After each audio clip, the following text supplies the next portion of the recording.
Hi.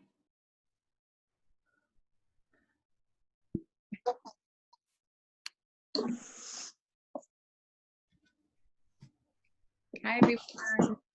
We're going to give people a few more, just a minute or two to get on. And Go to my office. You can browse, peruse if you want. Good, thanks, Matt. hey, George. Hey, Lynn, how are you? Good. How are you? We're about to get bombarded by more rain here in Palm Beach County. It's done nothing but rain here. Yep, us too. It's like a swamp. Get it? I'm getting ready to build an ark in the next couple of days. Yeah. How does your field hold up? We're getting artificial turf. Okay. The field, with nobody here the last 3 months, the field has never looked so good. We are about to have it all taken down, and we will get artificial turf in sometime this summer. It should start in a couple of weeks, so that will be exciting. That's exciting. Good. So I hear like you're hopeful that you'll actually have kids there in August. I think everybody's ready to get back to normal. Of course, we need to be safe, and we'll follow everything safe, but I'm hoping we're back to normal very soon, and I hope it's August. Yeah, me too. Me too. All right. So I want to be respectful of everybody's time. So let's get started. Welcome, everyone. Sorry, last week I had to cancel the meeting, but we're back. I think these are important platforms to give you all, mainly give you all a place to chat and connect. A couple of things. I'm going to share my screen real quick, and then I'll open it up for you all to take over. Let's see. What is happening here? Why can't I do this?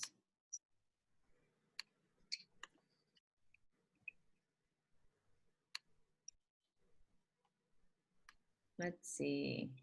It doesn't look like you can see my screen. Can you see my screen? Yes. Oh, you can. Perfect. Let me view slideshow.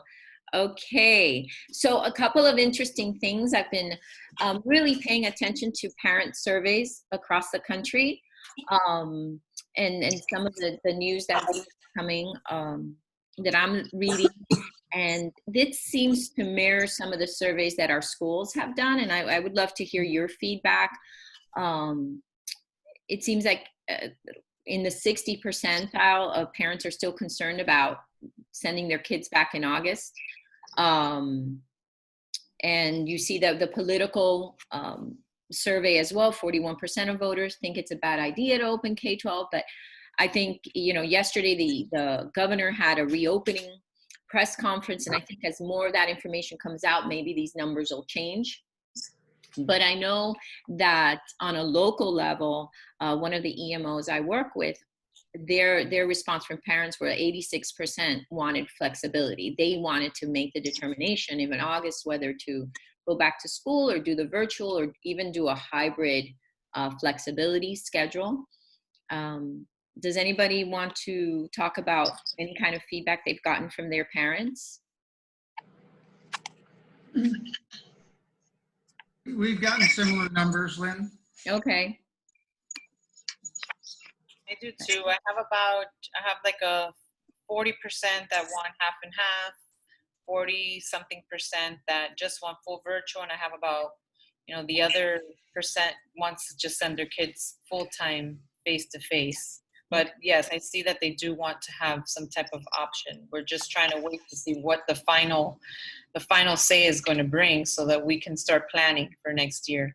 Well, I'm glad you guys are doing your own surveys because I think it's important because a lot of times we want to create these plans, but we definitely want to hear from them.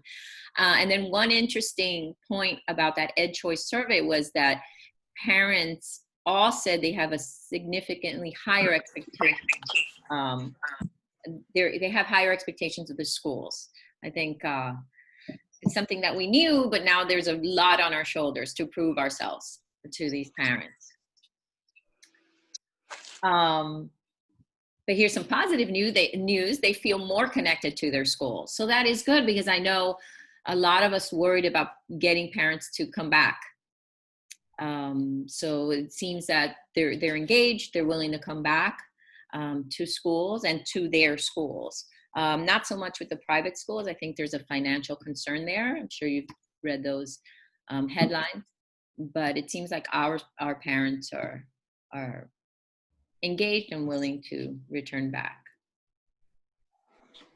And then teacher feedback. I'm sure you all saw that the teachers union put out recommendations, and it's like a 10-page recommendations that doesn't impact you all so much, but a little bit, because your teachers will probably look at those guidelines too and demand things for you all. What kind of feedback have you received from teachers? Anyone? Most of my teachers said they want to come back face to face. The only teachers that put in their survey that they were concerned about, coming back were the days. I do have, in particular, one teacher that her child has very he goes to a special center. Mm-hmm. So she's worried that whenever her child has to go to school, if it will coincide with the days that he would be off and any childcare. And then the other, out of the staff of about 40 teachers, I only had 4 that were kind of like, I don't know. The others were one that lives with elderly parents and has to go back home. And then the other 2 were teachers that have young children like under the age of 2. So as far as childcare centers where they would go, they don't feel comfortable sending them to those centers. So, but out of that majority, it was a very small percentage. I just, in my conferences with them now that we've been having, throughout the week, I am asking them, what their plans are for returning, even though we do not have a concrete answer as to how the schools will open. Right. Yeah. Yeah, and those are important conversations to have with your staff. And we had similar numbers, 80 to 90, about 80% said coming back. I'd say the other 20% were mixed. A lot said it's a ways away yet. Let's wait and see what happens. They didn't say no. They just said they wanted to watch things carefully and see where everything was. And then they would make their decision, but they sure didn't say no. Oh, that's good. That's good. Yeah, George, I saw the Palm Beach also had a press conference and they were talking about that.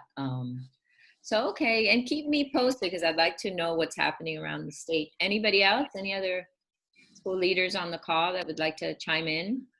Yeah. Good morning, everybody. Hi. Hey, I haven't met you all, so I am Will Pickens. I'm the principal of West Broward Academy, located in Margate, Florida. Hi, Will. Welcome. Thank you. We haven't, and this is my assistant principal, adhere. So, good morning. Good morning. Welcome. So we haven't surveyed our teachers yet, but we're going to do it internally. But to kind of back up some to the reopening plan, we actually sent out a survey to our parents, and they were almost 33% per, like hybrid, not coming back at all, or full scale. And so it was a third of parents who wanted each. And so we're just waiting for, additional guidance. Right. Okay. That's good to know. So yes, it's important to survey your teachers and have those conversations. And little TLC of your teachers. And if you need any PD support or anything, reach out to the Alliance. There's a lot of resources on our COVID resource page and on our marketplace page. But if there's something that you're looking for that you don't see, please reach out to me or Leisha. She's on this call and we're always available. So all those conversations, all those surveys have to do with the reopening plans. I'm going to post the governor's PowerPoint on our website. And it does mention a little bit of schools and summer programs. But definitely, I think we're all still planning on that kind of hybrid, like Will said. And we've got to be prepared for that. And again, if you need any support from us or any of our partners, please reach out because we are here to support and help you all through this process. A brave new world for all of us. You've done incredibly well. I'm so impressed with the charter schools across the country. Didn't skip a beat getting our kids either virtual or delivering packets. So I have no doubt that we're going to have a successful 2021 school year, no matter what that looks like. Let me see what else is on my little slideshow. Oh, the CARES Act. So there was a memo released last week from DOE, and it showed exactly how much the LEAs are receiving. We've been in constant communication with the charter school offices, with superintendents, with the Department of Education here in Florida, making sure you all have a voice. And in fact, we got a school in Osceola, Ms. Carmen Conjemi, I know some of you know her. She's on the reopening task force in that district. So we're trying to make sure you're part of the process. And we're also trying to make sure that we get real language of what that equitable distribution means. And you saw in the memo, it said it's got to be equitably distributed with charter schools, but I haven't heard what that means. If you get a wind of it from your district, please let us know, but we will continue to bug everyone we know until we get those answers, okay? We heard some talk about using a Title I formula, but again, it's just talk, nothing in writing. Has anyone heard feedback from your districts or authorizers? No. Okay, but we're on it. I want you to know that it's really top of mind, okay? And the last thing I'm gonna bring up before I turn it over to you guys is school board elections. I know there's a lot going on, but as in August, it will be school board elections. And we know that some school board members are not school choice and charter school friendly. George experienced this with us with the tax referendum in Palm Beach. From the dais, a school board member said, we've got to protect ourselves from those people being the charter school people in the room. And it was parents and principals. And I'd like to say I was shocked by that comment, but yeah, not anymore. So as a nonprofit, the Alliance cannot endorse candidates. However, I can make sure that you all know how candidates feel about school choice and charter schools. For example, the Karen Dental from Orange County, and I just take whatever quote that they have put up in the past in the media, and we do send them questionnaires as well, and we make sure to share that with you all. Check with your attorney of what you can share with your parents, or maybe it's your ESAC, or whatever parent group you have that can share information about the candidates in your area. So be on the lookout for that information that's coming from my office. And I think next week is the deadline to file. If you know of a parent who would make a great school board member, please let us know. We're always encouraging parents and charter school leaders to jump in.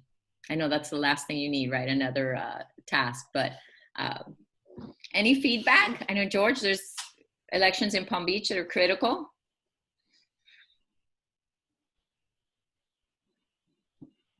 Can't hear you. Can't hear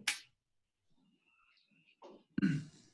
They're coming up, and you know, we're looking for candidates, obviously, who respect what the charter schools are doing here in the county, because we've played our part. Yeah. We've played our part. Our teachers are fantastic. We're meeting the needs of students and parents.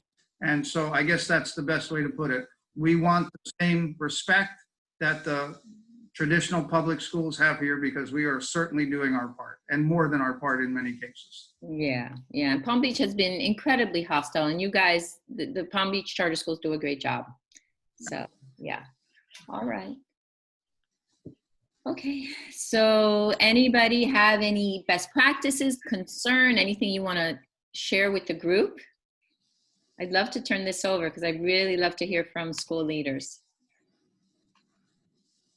Well, I'm just curious, as I said in my email earlier to you, Lynn, I'm just curious how, schools K through 12 are going to be able to social distance within the school, right? When you think about just the function of a school, kindergartners, middle school, like what does that look like if we were to come back in full capacity? I just don't think a school has the means to do so. So I'm just curious as to some of the other principals' perspective on social distancing um, during the school day when we're live. Mm-hmm. The principals on the pod, you wanna take that? You wanna?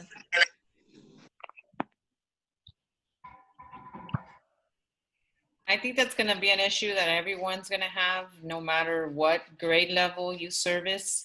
I'm particularly a principal for an elementary school, and just looking even at the first days of school when kindergarten and pre-Kers come in, that they're crying.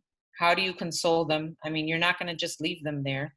I think it's going to be an issue in any grade level, whether it's elementary, whether it's middle, whether it's high school.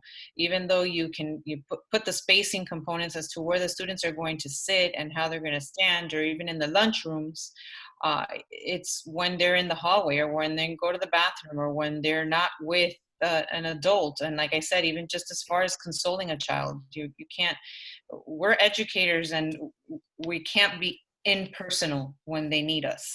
So I don't know how that is going to be such a major change that we're going to have to let go of.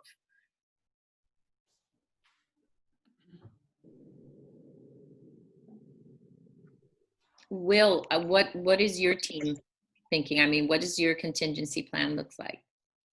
Right now, we're drawing something up. We're looking at a hybrid model, right? With half of our students possibly coming on campus, and then the other half zoning in on Microsoft Teams. But nothing's official yet. But we're thinking now more of a hybrid model. But we also, when you look at some of the other articles, you want to make sure that you provide equity too. And so that's the question. Do we have our kids who perform the lowest? Are they in school more than maybe our outliers? Right? There are a lot of questions that we are asking ourselves internally to make sure that we do the right thing for kids. How was your participation for, I'm assuming you did the virtual. How was the participation? It was good, actually. Okay. It was good. Our platform was Microsoft Teams. Our teachers received some professional development. And so our connectivity was pretty good. Where we could have done better was just the parent education part. It was so rushed with COVID-19 that we didn't have a chance to give our parents professional development, and we often forget to give them a seat at the table. But moving forward with the hybrid plan, we definitely have a strategy for making sure that they are abreast and that that they're cognizant of the systems as well. Yeah.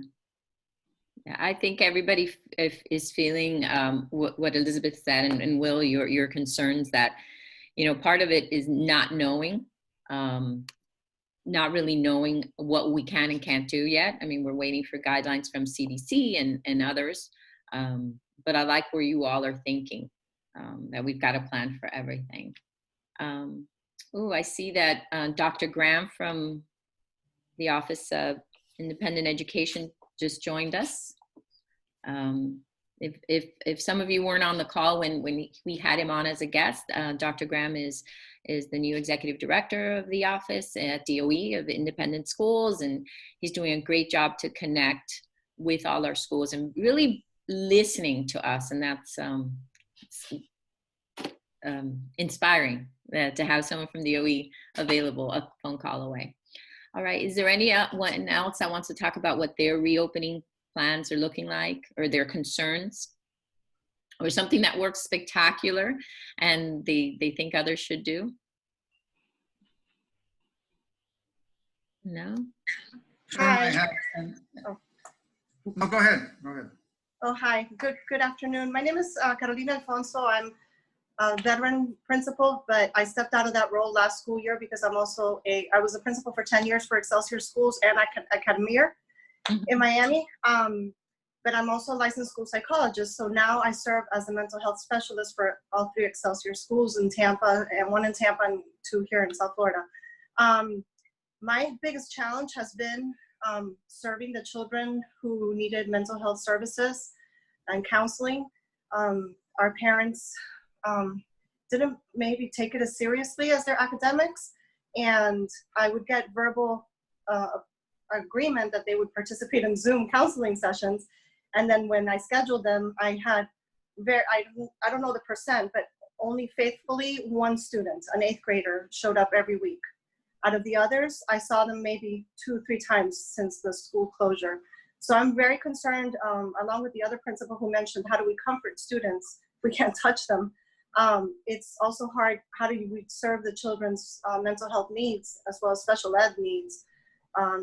You know, even in virtual or hybrid, I feel that they're going to fall further and further behind. So that's been my biggest frustration. And so looking forward to reopening, you know, I'm praying that we can go full time back, that something miraculous happens, because face-to-face is definitely a much better way to serve our kids. So I just wanted to throw that out there because, yes, academics are the #1 priority, but also mental health. Mm-hmm.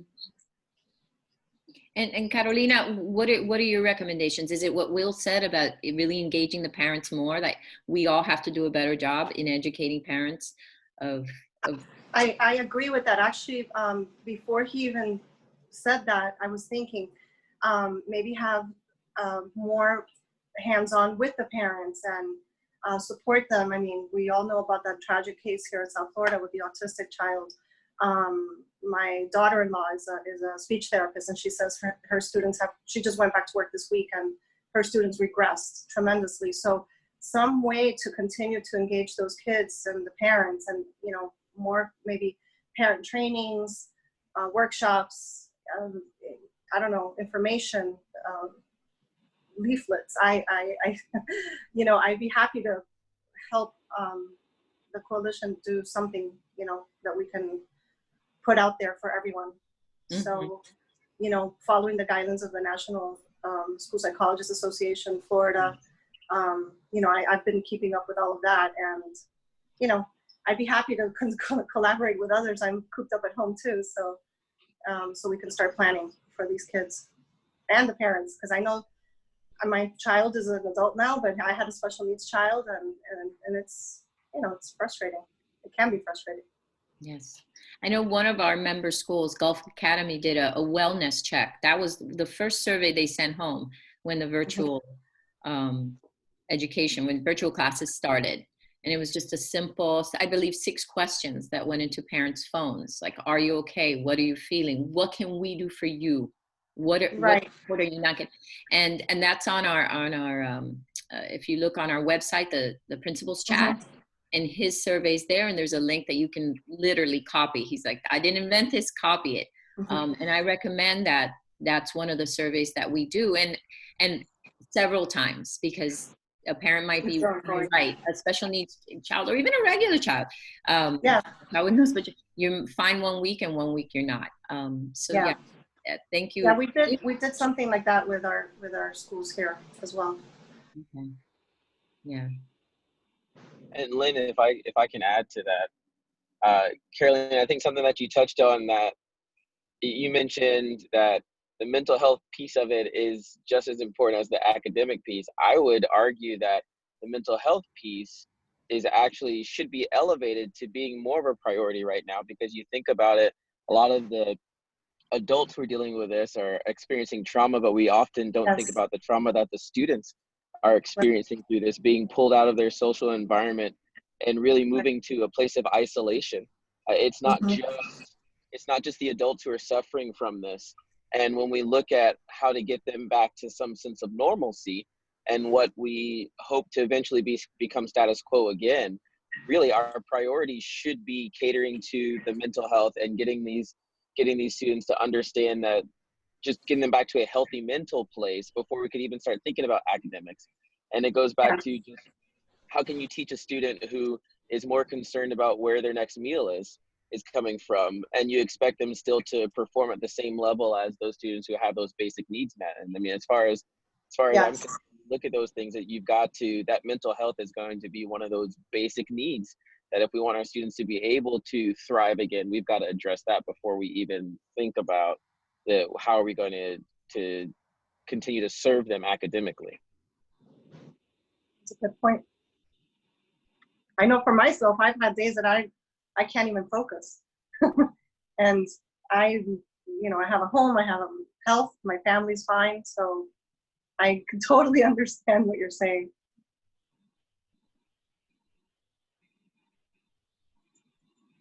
Thank you.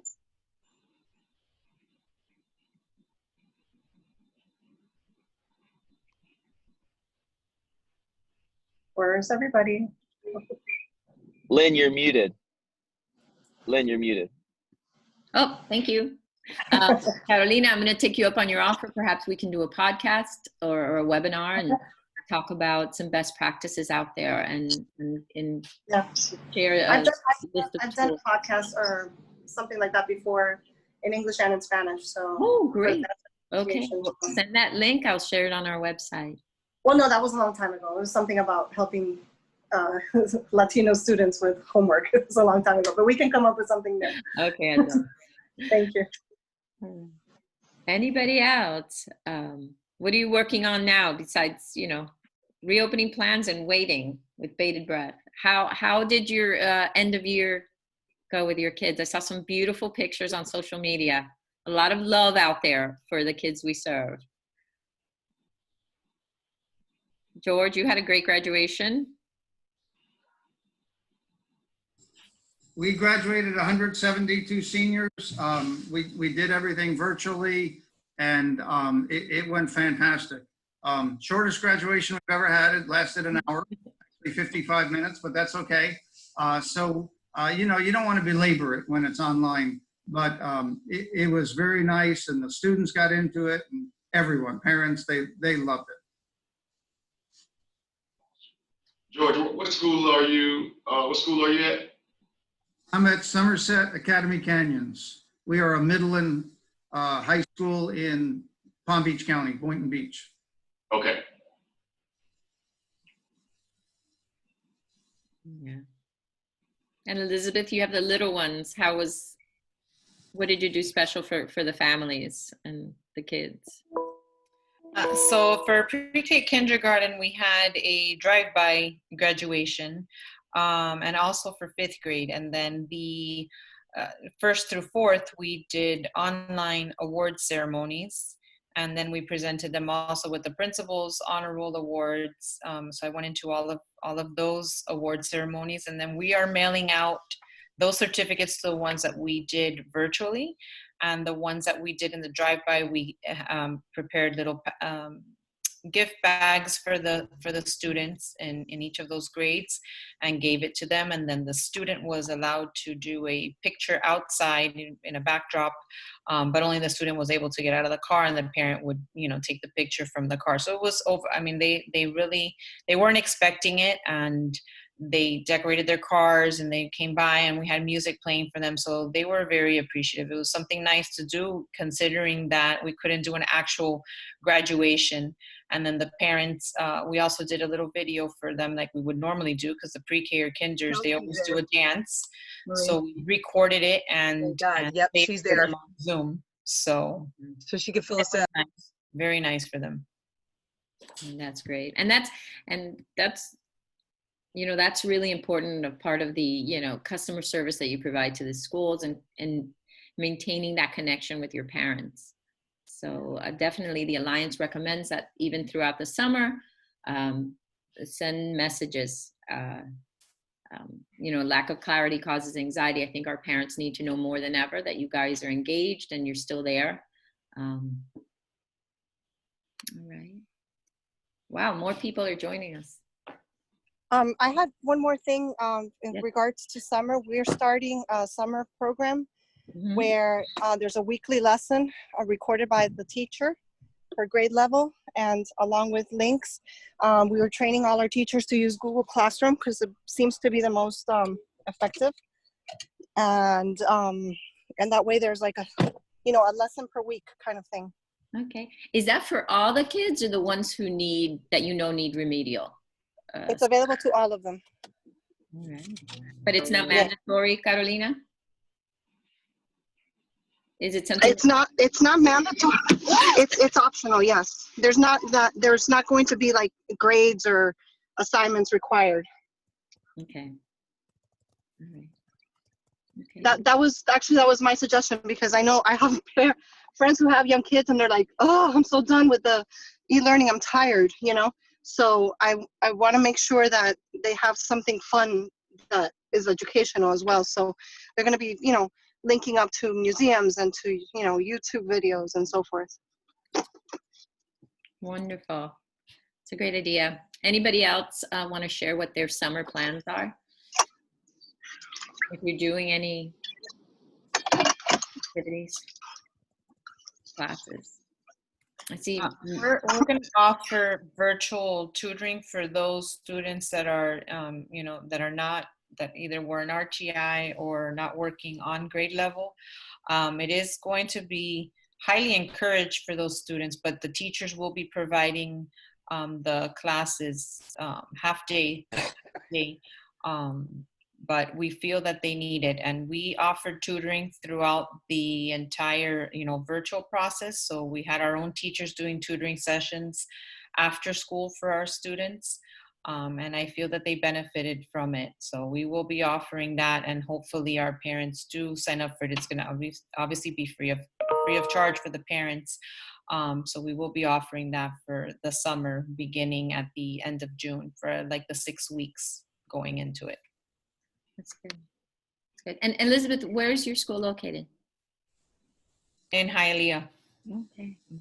Yeah, in Hialeah. And West Broward, we're doing almost the same thing that Elizabeth was doing. We have a 6-week program where we're tackling our tier 2 and tier 3 students using Microsoft Teams. So we have that option available for them. And then our district, Broward County, also has a summer learning program where about 10 of our tier 3 students will be participating there as well. Yeah. We will have about, it's a program we started last summer. We'll have 40 to 45 of our students who just finished 8th grade, who will be with us next year in 9th grade, taking their first dual enrollment class. These are students who hopefully will be on track for their associate's degree, to graduate with their associate's degree, but we're starting them in the program this summer. Everything will be virtual, but they'll be taking their first dual enrollment class. And it's an exciting program for about 15% of our 8th graders who are ready to do that. That's really impressive, George. It's been a great program, and in order to get a student on track to graduate with their associate's degree, you need to start them early, and this is our start.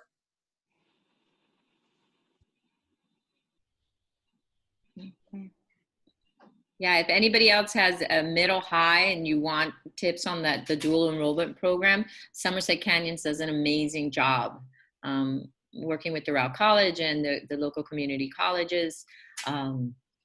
Please connect with George about that if you want to learn how to do that. All right, anybody else? Marie from Palm Beach Maritime.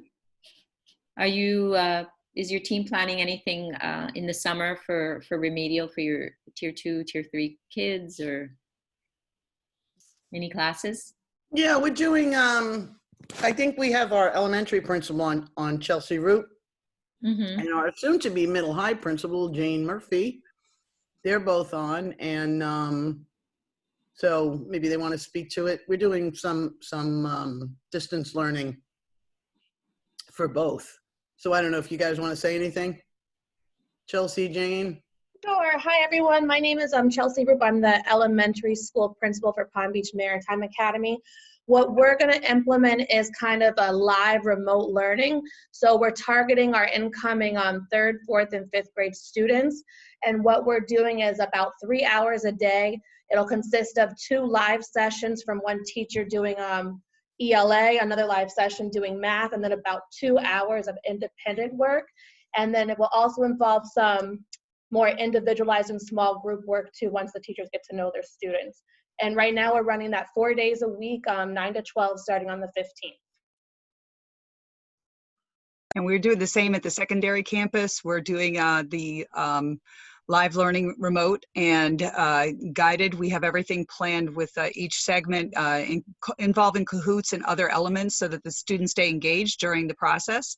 And definitely going for, you know, the Algebra 1 students and the students that weren't able to take their tests last year who may end up having to take it depending upon what occurs in September.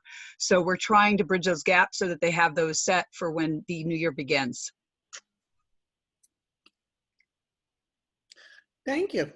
Does anyone do their own ESY program? Or does everybody have their districts doing? Can you repeat that question, Marie? Does anyone do their own ESY program? The ESE summer school program? No. I guess not. No. Okay, so the No. districts pretty much do them? Because On our ESC students are just, you know, they're a part of our summer learning program. You know, they don't have anything that's necessary separate. So, and we provide them with, you know, services and so forth. But no, they're just, you know, they're part of our traditional summer learning. traditional summer school.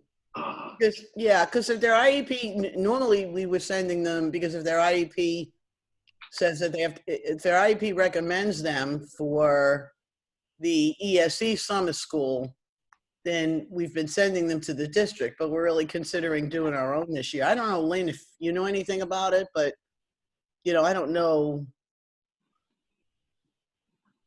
anybody that does their own. So I don't know if there's somebody that maybe you could hook me up with or. Okay, I'll ask around, Marie.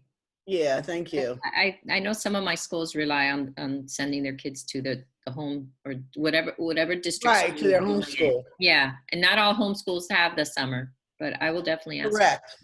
All right, thank you.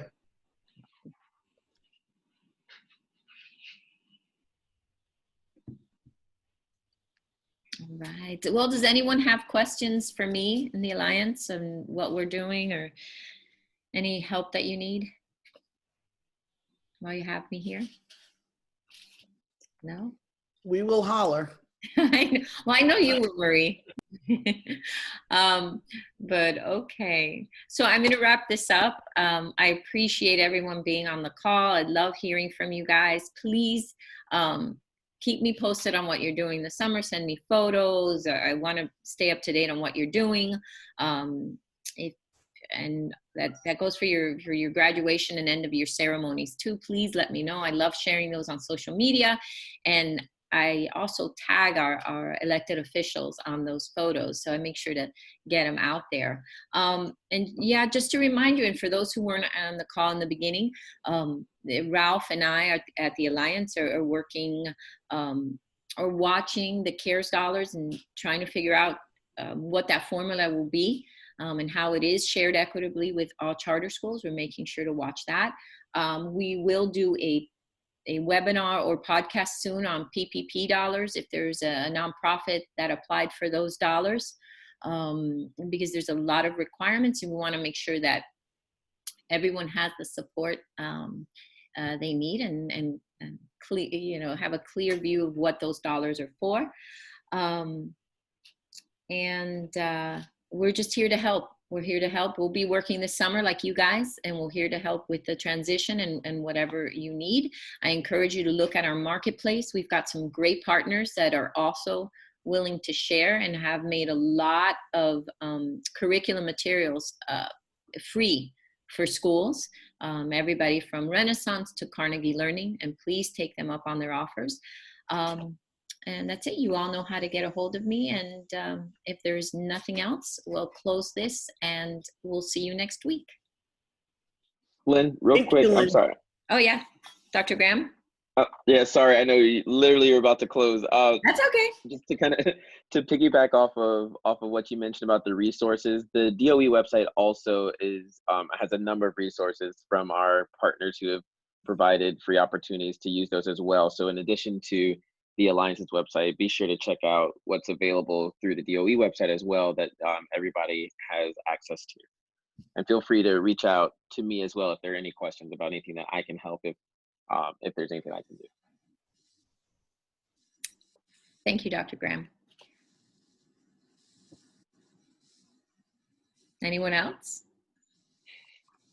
All right. Well, thank you, everyone. Have a great weekend, and we'll see you next week. Thanks, Lynn. Thank you, Lynn.